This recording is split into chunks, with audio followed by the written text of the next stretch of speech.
Hello and welcome. I'm Dr. Harriet Hall, also known as the Skepdoc, and this is the first in a series of 10 lectures about science-based medicine. In this first lecture, I'll explain what science-based medicine is, why it's important, and how it's different from evidence-based medicine. In the second lecture, I'll talk about medicine that isn't based on science, complementary and alternative medicine, or CAM. In lectures 3 through 8, I'll cover individual topics in CAM that claim to be science-based but that are not. Chiropractic, acupuncture, homeopathy, naturopathy, energy medicine, and miscellaneous others. In lecture 9, I'll talk about some of the pitfalls in clinical research, why we can't take every published study at face value, and how to tell if a study is good science. And in the final lecture, I'll talk about how science-based medicine is misunderstood in the media and in politics. I've prepared a course guide to accompany these lectures. It summarizes the important information from each lecture and includes references and suggestions for further reading. Now, the subject of these lectures is science-based medicine, not CAM. So why devote so much time to discussing CAM? Well, there's method in my madness. There are two reasons to concentrate on CAM. First, I think that understanding what good science isn't is the best way to understand what good science is. Most of what I've learned about what constitutes a good scientific study, I learned by studying the flaws in a lot of very bad studies. Bad examples can be very educational. If you haven't learned to spot what's wrong in flawed science, how could you ever be sure that something is good science and doesn't have any of those flaws? Have you ever read books about neurologic abnormalities like Oliver Sacks' book, The Man Who Mistook His Wife for a Hat? When part of the brain is damaged by a stroke or a tumor or trauma, strange things happen, abnormal behavior and loss of certain abilities that we take for granted. Those abnormalities are clues to understanding how that part of the brain normally works. Studying brain pathology helps us understand normal brain function. And the principle of learning about the good by studying the bad works for almost anything. For instance, if you wanted to learn how to apply makeup, it would be helpful to see examples of people who've used too much makeup or the wrong kind. So that's the first reason.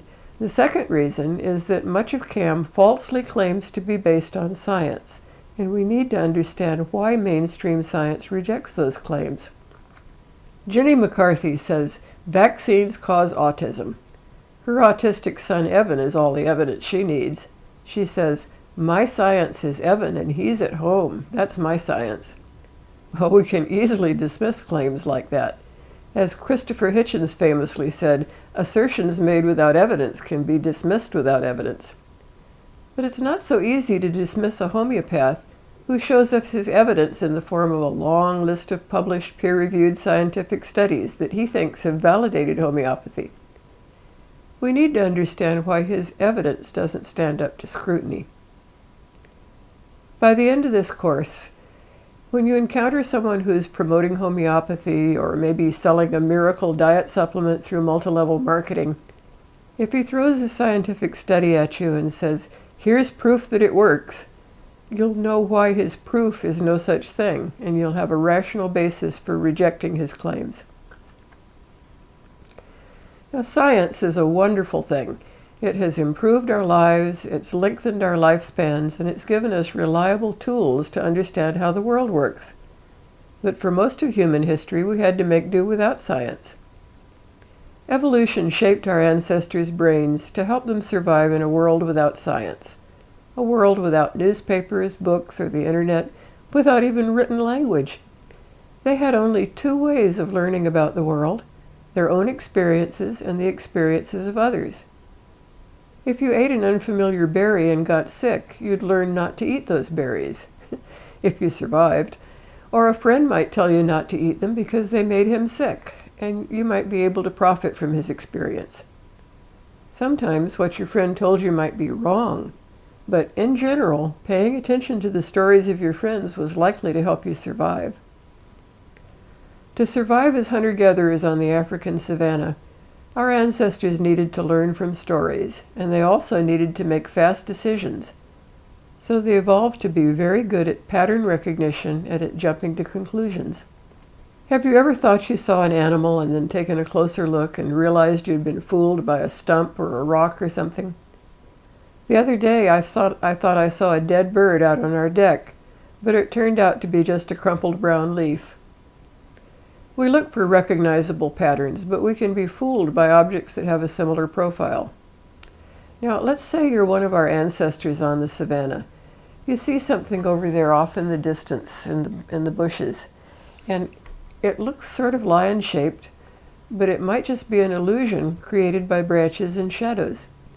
If you see the pattern as a lion and you're wrong, you run away when you didn't need to, but there's no real harm done.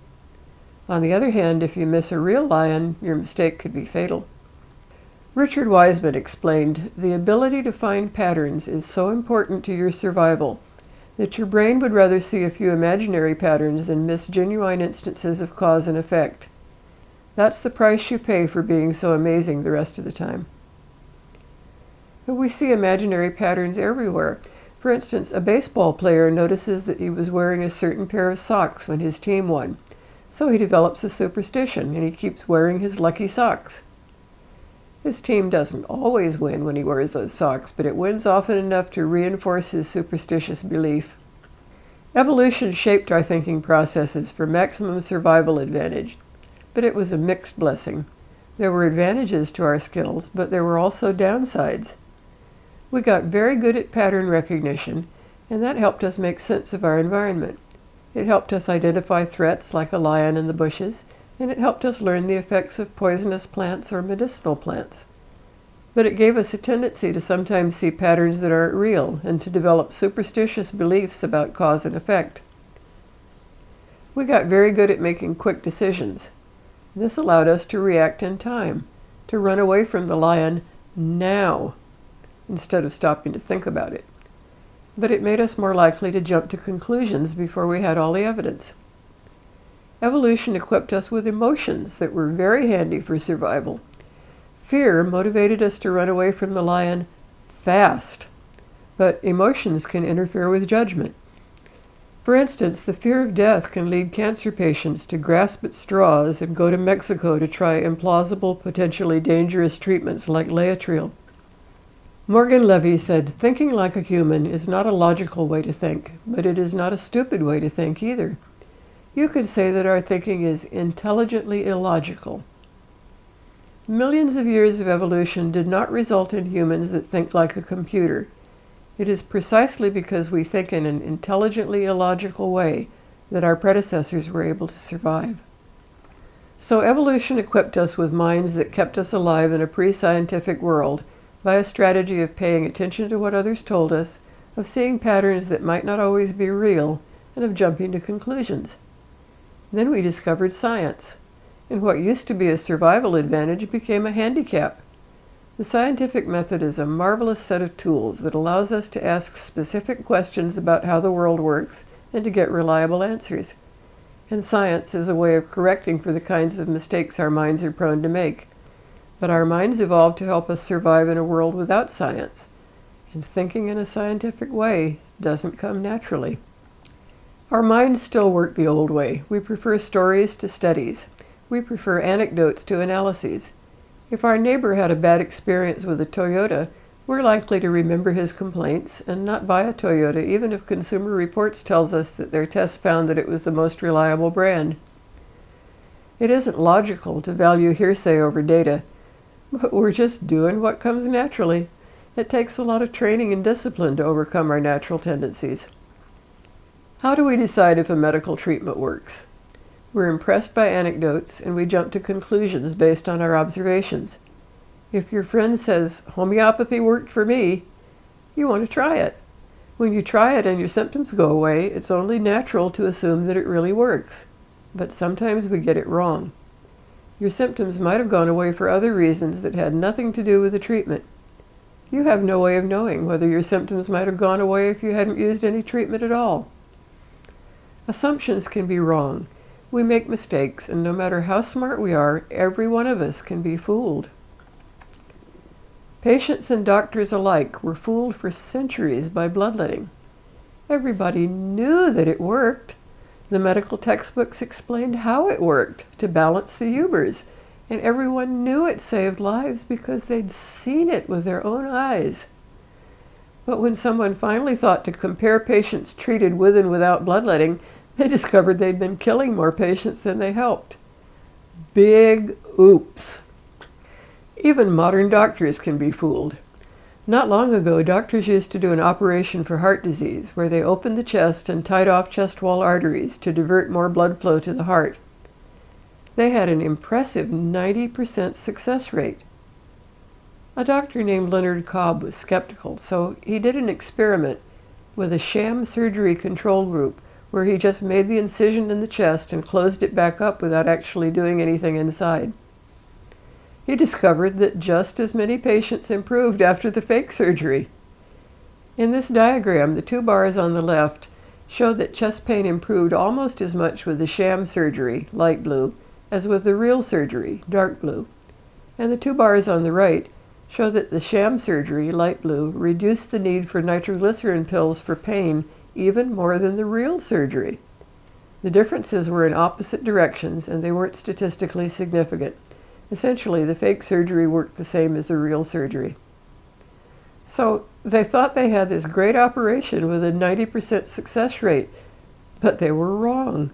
When they put it to a scientific test, it turned out the operation accomplished nothing at all, except maybe to suggest to patients that they would feel better. So this was another big oops, and doctors stopped doing that operation.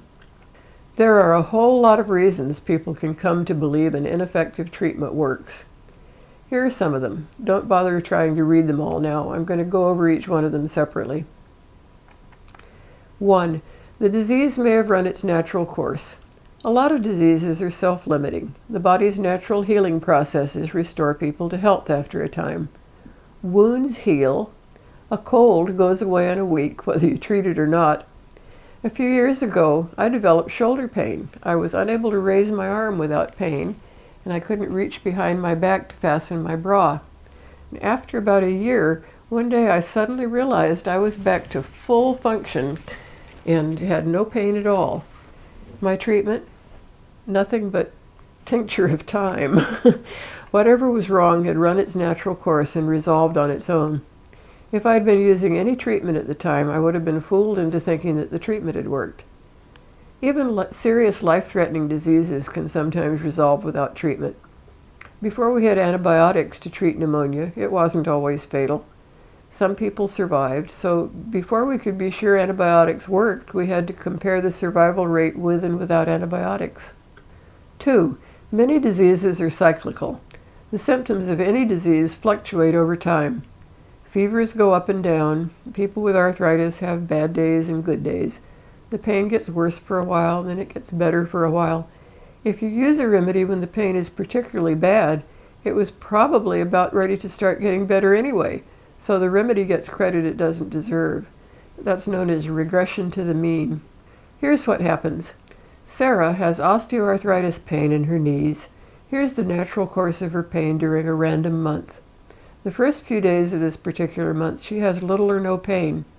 As the middle of the month approaches, her pain gets progressively worse, and then towards the end of the month, it subsides. Now, this is without any treatment.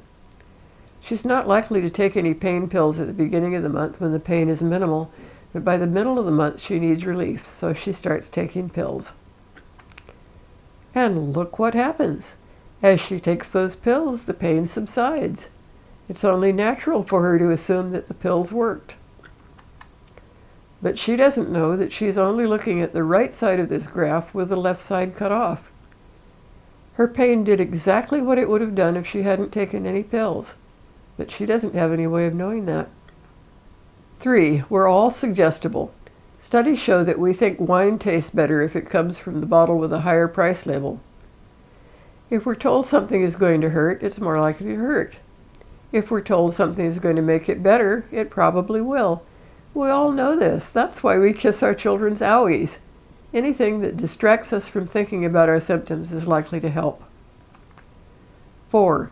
The wrong treatment may get the credit. If you took megadoses of vitamins along with your chemotherapy, You may think it was the vitamins that cured your cancer, when it was really the surgery and the chemo. Sometimes the credit is due to something you don't even realize. Maybe something changed in your life at the same time. One writer called this the spaghetti factor. You happened to change brands of spaghetti sauce at about the same time, and it was some herb in the new brand that caused the improvement. 5. The diagnosis may be wrong. You've all heard those claims that X cured my cancer. When you track down the details of those miracle cancer cures, quite often it turns out that they never even had a biopsy, so we can't know if they ever really had a cancer to cure. Even if they had a biopsy, the results could have been wrong. Pathologists have been known to make mistakes in reading the slides, and there could have been a mix-up in the lab where the sample was actually from another patient. The prognosis may be wrong. They said I only had 6 months to live, but thanks to treatment X, I'm still alive 3 years later. But doctors can only provide an educated guess about the future, and they may have guessed wrong. All doctors really knew was that the median life expectancy for that condition was 6 months. But that means half of the patients die before 6 months, and half of them live longer than 6 months, sometimes much longer. 6. Temporary mood improvement may be mistaken for a cure. If a practitioner makes you feel optimistic and hopeful, you may think you feel better when the disease is really unchanged. 7. Psychological needs affect behavior and perceptions. When people want to believe badly enough, they can convince themselves that they've been helped. If they've invested time and money, they don't want to admit that it was wasted. We see what we want to see. We may not remember accurately what symptoms we had when. We remember things the way we wish they had happened. When a doctor is sincerely trying to help a patient, the patient feels a sort of social obligation to please the doctor by getting better. And he may convince himself that he's better when he really isn't. People have been known to deny the facts, even to refuse to see that the tumor is still getting visibly bigger. In one case, a patient believed he was cured. His doctor said, "Look at the X-ray. The tumor is still there." When the patient refused to believe it, he insisted that that was just a shadow where the tumor used to be. 8. We confuse correlation with causation. Now this is a big one. Just because improvement follows a treatment, that doesn't necessarily mean that the treatment caused the improvement. It's called the post hoc ergo propter hoc fallacy. That's Latin for after that, therefore because of that. The rooster crowed, and then the sun came up. Therefore, the rooster made the sun come up. Well, it's easy to see what's wrong with that reasoning. But look at this. I took a pill, I got better, therefore the pill made me better. When we take a pill and then we feel better, it seems compellingly obvious to us that it was the pill that made us feel better. And maybe it was the pill. But maybe it was just a mistake, like the rooster. We don't stop to think that we might have felt better for some other reason. We don't stop to rule out all other possible explanations. We jump to conclusions, like the man who trained a flea to dance when it heard music, and then he cut the flea's legs off one by one until it stopped dancing.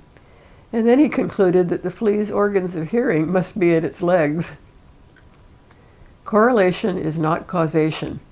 People noticed that the number of autism diagnoses increased at about the same time the number of vaccines for infants increased. They saw a correlation and they assumed causation. Vaccines must cause autism. But there was also a correlation with the number of pirates. Science studied vaccines and autism, and they didn't find any evidence that vaccines caused autism. Science didn't study pirates to see if they caused autism. I love this graph. It shows an almost perfect correlation between autism diagnoses and the sales of organic food. Does anyone think organic food causes autism? Correlation doesn't equal causation. To find out if a correlation really indicates a cause, a scientist named Hill came up with this list of criteria for determining causation. I'll illustrate with the example of smoking and lung cancer. There's no way we could do a randomized control study of smoking. You can't divide people into two groups and make one group smoke and the other not. And you certainly couldn't have a blinded study because they wouldn't know whether they were smoking. So we had to approach the question by other routes. There was a temporal relationship. People smoked first and got lung cancer later. 2, there was a strong relationship. Lots more smokers than non-smokers got lung cancer. 3, there was a dose-response relationship. The more cigarettes smoked, the higher the rate of lung cancer. 4, the results of various kinds of studies were all consistent. 5, the mechanism was plausible. We know there are cancer-causing compounds in cigarette smoke. 6, alternate explanations were considered and ruled out. 7, they did experiments where they exposed lab animals to cigarette smoke, and the animals developed lung cancer. 8, specificity. Cigarettes produce specific kinds of lung cancers. Coherence. The data from different kinds of epidemiologic and lab studies and from all sources of information held together in a coherent body of evidence. Richard Feynman said, "Science is what we've learned about how to keep from fooling ourselves." We fool ourselves because of the way our brains work. We prefer stories to studies. We have cognitive flaws and biases. We have perceptual failings. Just think of optical illusions. And we're influenced by emotions and by psychological motivations. Biases and cognitive errors lead us to false conclusions that we wish to be true. Science is the only method that systematically controls for our biases and cognitive errors and allows us to obtain reliable information. The author of this book, a doctor named Druin Birch, has called it medicine's beautiful idea. The idea that no matter how certain we are that a treatment works, no matter how reasonable a belief sounds, we still have to test it.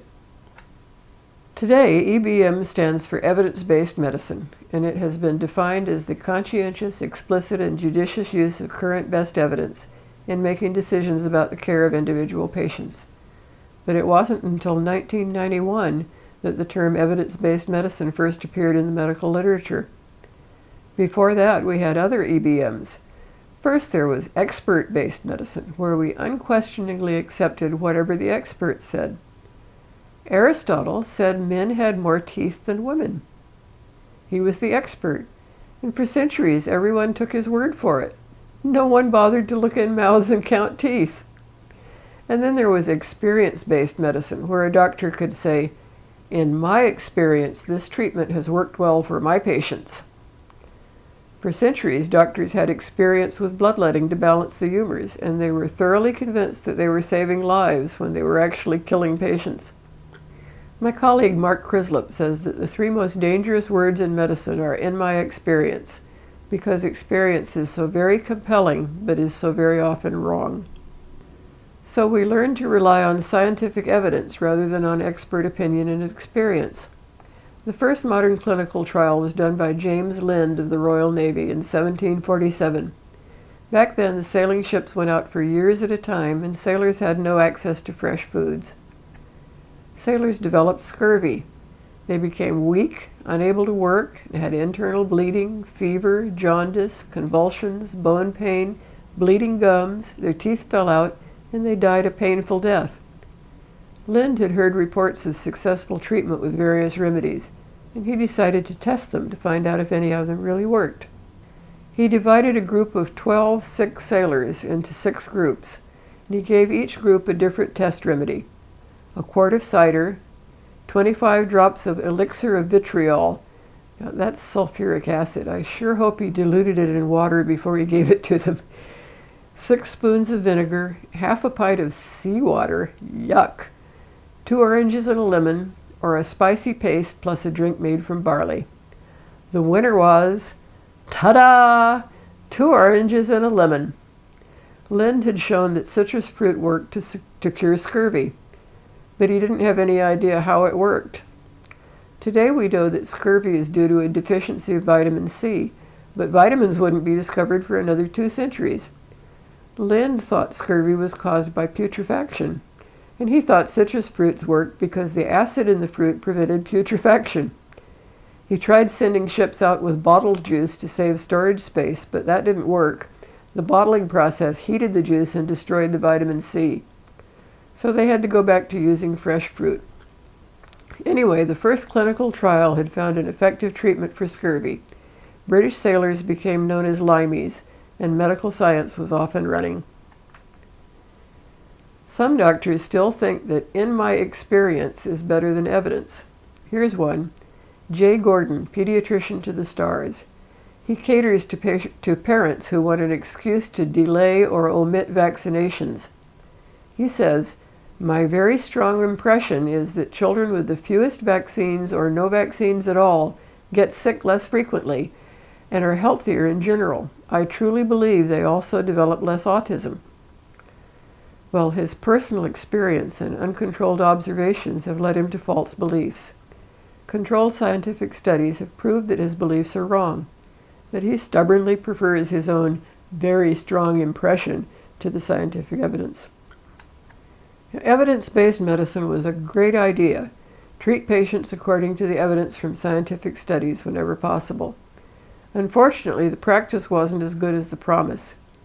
We coined the term science-based medicine to point out the flaws in the way evidence-based medicine was being implemented. In 2008, a group of us skeptical doctors started the Science-Based Medicine blog under the leadership of Steven Novella. If you aren't familiar with the blog, I hope you'll check it out. It's www.sciencebasedmedicine.org. Science-based medicine is all one word. Here's the published hierarchy for evidence and evidence-based medicine. The quality of evidence increases as you climb the pyramid. The red bar near the top is the RCT. That's the gold standard of clinical science, the randomized controlled trial. It uses a placebo control and is double-blind. Typically, they compare an active drug to an inactive placebo, maybe a sugar pill. That's the gold standard of clinical science, the randomized controlled trial. Ideally, it uses a placebo control and is double-blind. Typically, they compare an active drug to an inactive placebo, maybe a sugar pill. The placebo is disguised so that it looks exactly like the active test drug.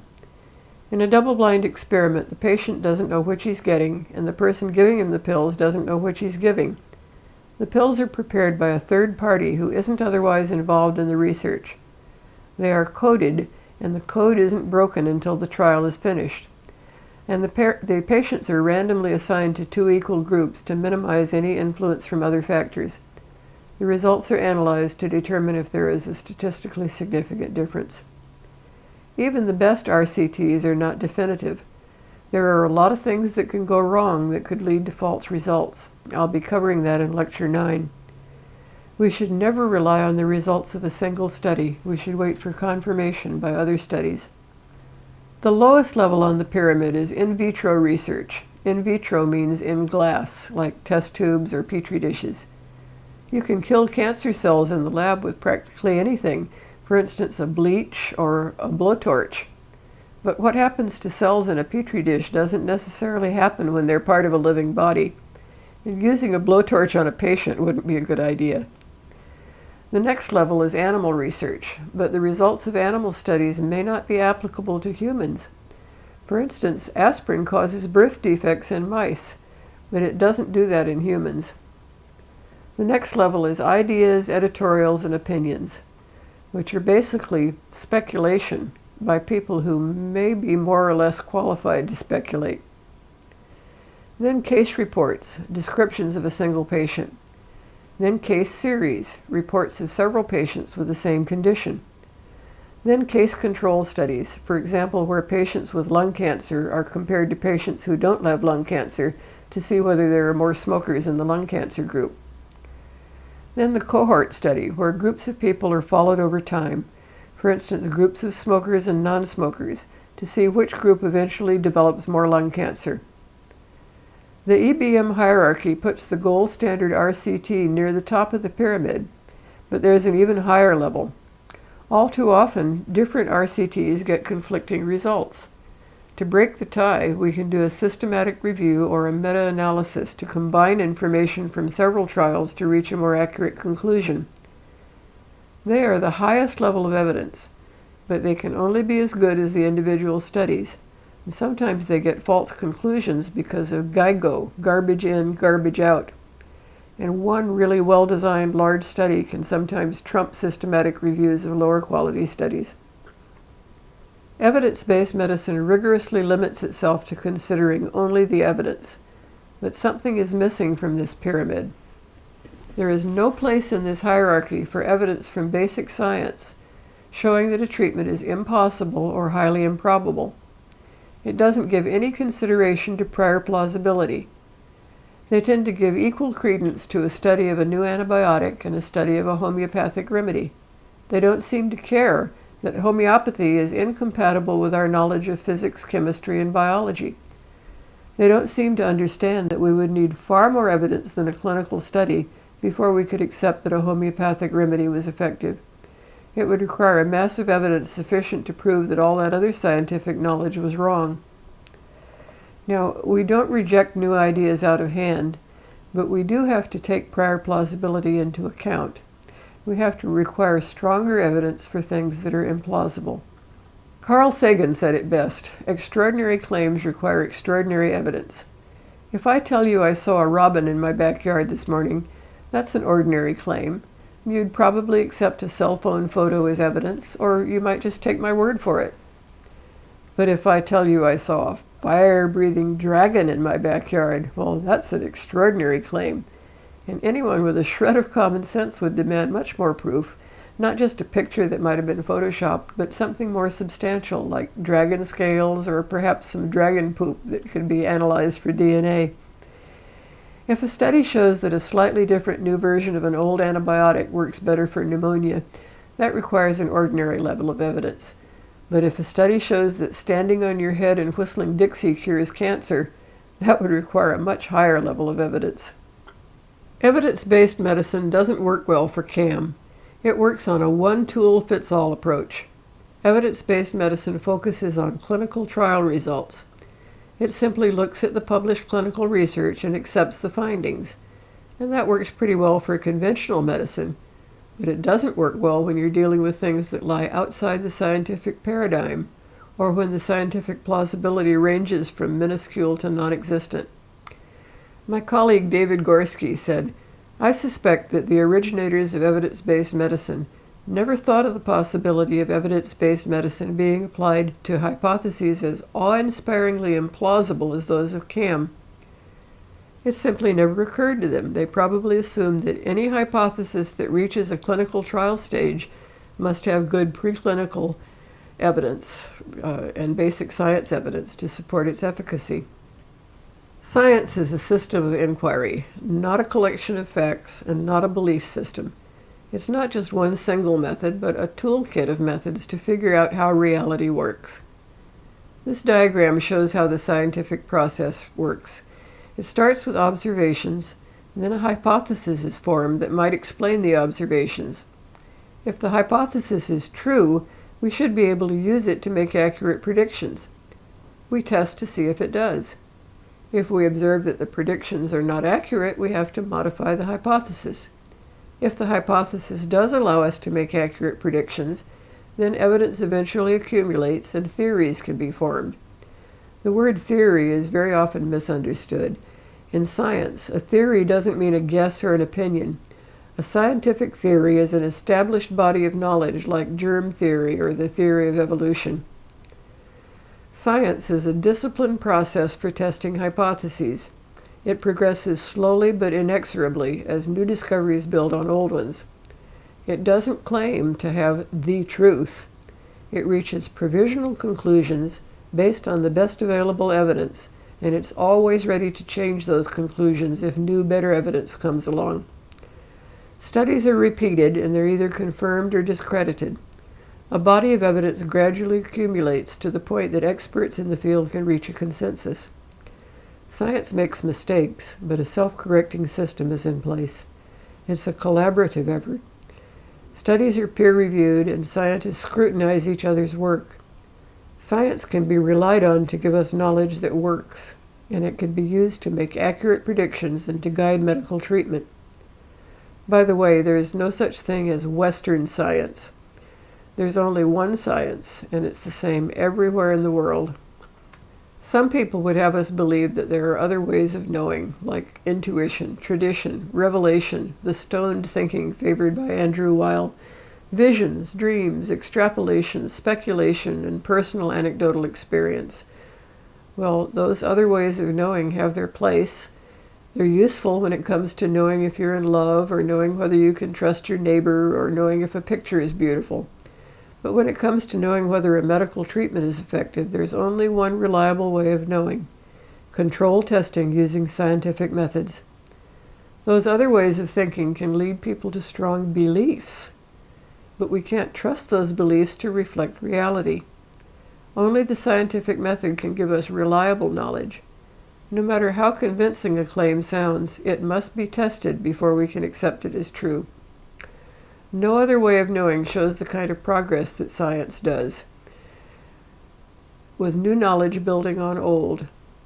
No other way of knowing leads everyone to agree, and no other way of knowing allows us to make accurate predictions. They say, science doesn't know everything, but as the Irish comedian Darragh O'Brien pointed out, science knows it doesn't know everything, otherwise it would stop. And just because science doesn't know everything doesn't mean you can fill in the gaps with whatever fairy tale most appeals to you. Science works. Science is probably the best thing humans have ever invented. As Bill Nye the Science Guy says, science rules. In this lecture, I've talked about what science-based medicine is and why evidence-based medicine is not enough. When we set out to evaluate health claims, practices, and products, we want to use the best scientific evidence available in the light of our cumulative scientific knowledge from all relevant disciplines. Science-based medicine emphasizes that some evidence is better than others. It's very aware of all the ways clinical studies can go wrong and can lead to false conclusions, especially when improbable treatments are being tested. It considers prior plausibility. It puts clinical trial evidence into context with preclinical research, and it looks for consistency with the rest of the body of scientific knowledge. In the next lecture, I'll talk about what happens when medicine isn't science-based.